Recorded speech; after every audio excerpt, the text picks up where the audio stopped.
Hi guys, welcome to Fierce and Pretty. Honey here. Today's episode is about my grounding techniques. Once again, I brought you guys to a different lake.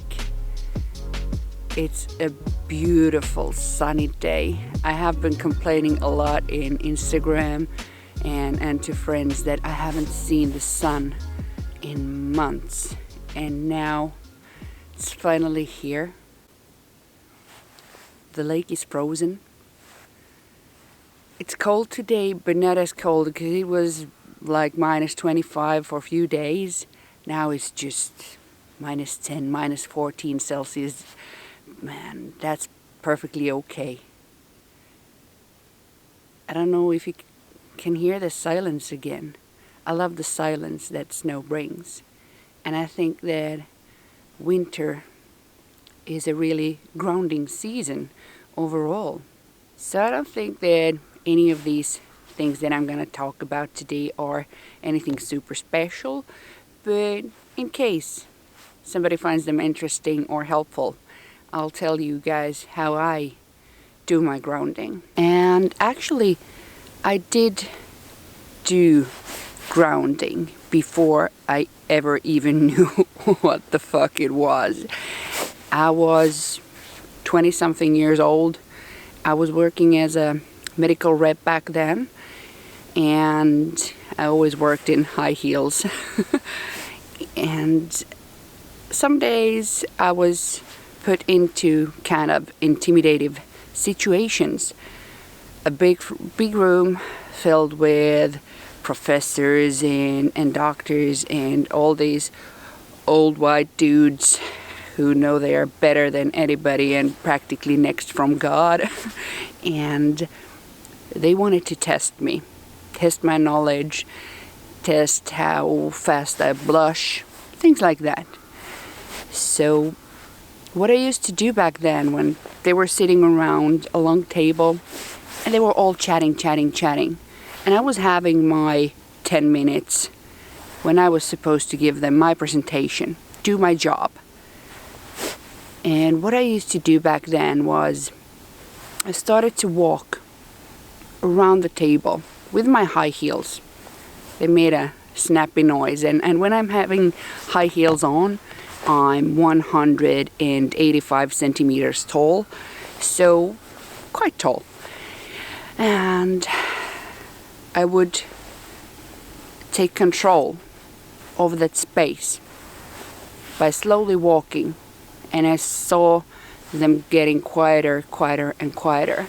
And while I was doing that, I was calming myself, because it was an intimidating situation every now and then, depending on the place and the group energy. So I used to breathe through my feet, even though I was wearing high heels. Even in stilettos, I could ground myself by just breathing. So that's the first ever grounding technique that I just created out of my head, because I, for some reason, needed to calm down in those situations. Then how about now, when I know what grounding is? I have several techniques. I still do breathe through my feet, and that's absolutely best when you're barefooted and outside. That's quite common. But I do walk barefooted also inside the house all the time. And even now in winter, I always walk barefooted outside. Technically, I just wear my Ugg boots, so I don't have any socks in my Uggs. And I love the warm sheep skin, or the, what you call that, the sheep's pelt inside my feet. So I love being barefooted. But I have different techniques on where I am and what I'm doing. If we start on my sitting down groundings, sometimes on a special, it's more of like a weekend activity. I do sit down, lay my back on a pine tree. I always choose a pine because, I don't know, maybe it comes because my last name has the word pine in it, but I just sit there and I lay my back to the big trunk. And I have my special pine in one of the forest close here. I always go by that when I do something special and sit with that. Or then I can just stand, lay my back against the trunk and let the energy, excess energy from my body drain into the ground and then rise more new, fresh, good energy after that from the ground. So that's one. But that's not an everyday do it whenever type of situation. But when I'm driving, sometimes, especially now when it's winter, the roads are icy, slippery, yet we drive like 100 kilometers per hour, so we're driving fast in winter. So it's sometimes when I need grounding after a hard day of work or something, some situation needs me to get grounded and balanced. I start by sitting in the car when I'm driving, centering on my solar plexus. And then I jump to my root chakra. And I mentally drop this hook from my root chakra into the ground. And it's always a hook like this, which is going to the direction where I'm driving. So like a hook is stuck to the ground underneath my butt, going into the ground, and it's like that. And it's controlling my driving after that. And that's something I find very calming while driving and in tricky situations. So I feel like there's this strong metal hook that comes out of my butt, goes into the earth, into the core of earth. And then after that, my driving feels like I'm driving a train on train tracks. Then of course I do a sitting grounding every time I do a tarot reading by my tarot altar or my tarot table trunk. I sit on the floor and I breathe and calm myself. That's a fast grounding exercise that I do before any reading. I had to change the filming location because people started to come on the beach and shout. So now we are at a different place again. It is a different lake and some beautiful forest behind us. So then I also do have a grounding technique while lying down, and that actually involves all the chakras. So when I do ground myself laying down on my back, it's normally when I'm going to bed, but sometimes if I'm doing a lying down meditation, or if I would be just having a treatment or massage or facial treatment or something, I can do that while lying down. And how I do that, it's pretty much the same as my sitting down car driving grounding, but I go through all my chakras. So I always start with the root, and in those times I feel like it's a thick cord that is coming. Is no more a metal hook, but it's more of a cord that first falls down from my root chakra, and I envision it going deeper, deeper, deeper, deeper into the ground. And then I go through my sacral, my solar plexus, dropping cords, with taking time with each one. And then the heart chakra, doing the same, the throat, the third eye, and crown.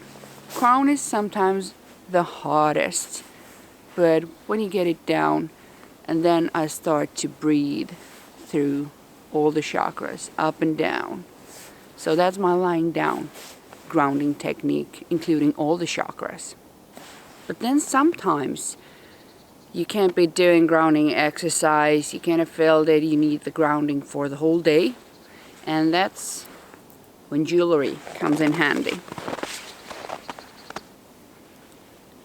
This is my hematite mala with a pink little tassel.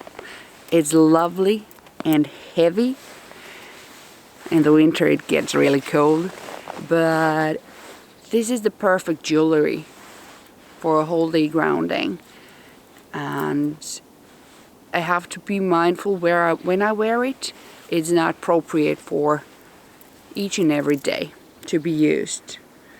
But sometimes I can, after a day of work, when I go lying in bed reading a book, I can take this mala and just put it on my naked skin here on my heart chakra, for example.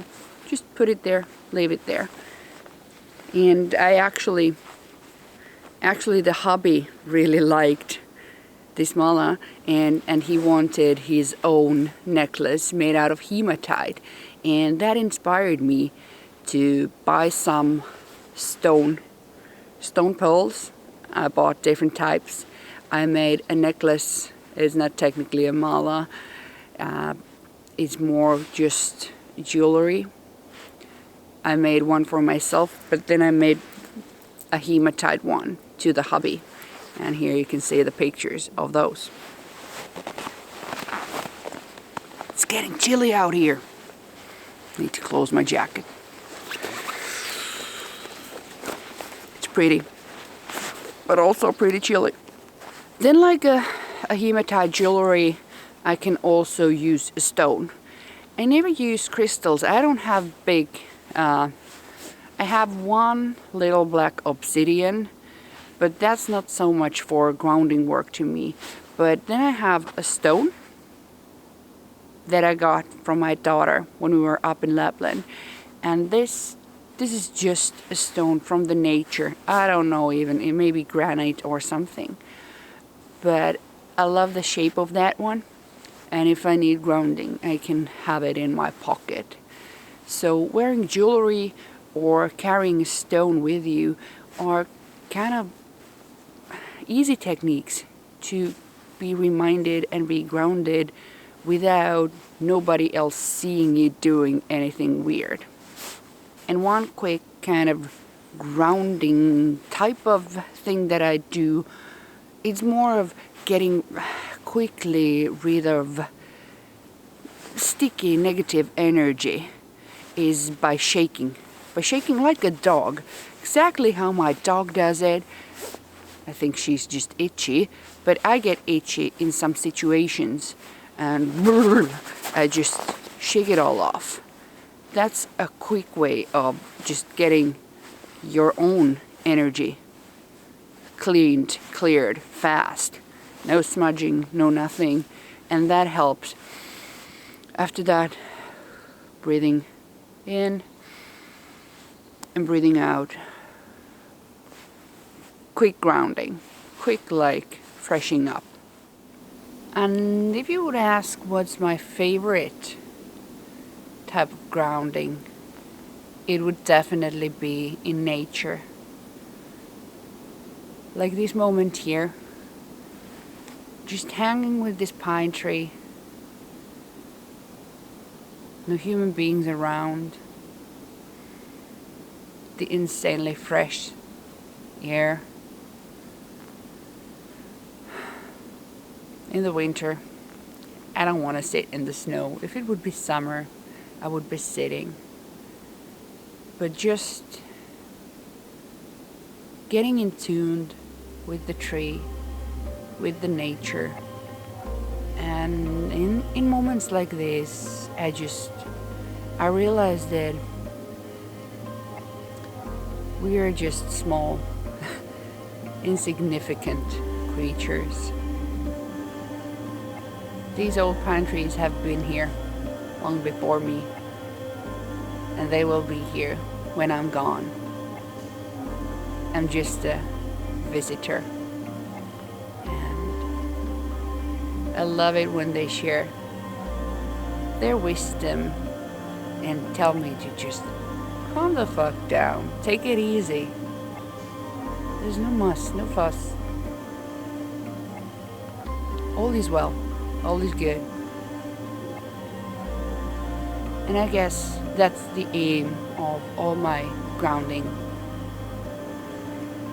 exercises that I do, that Just breathe. Feel the gravity. All is well. I would love to hear how you do your grounding. Do you have any good tips for me? Or did you resonate with any of my techniques that I use? Until next time, bye guys!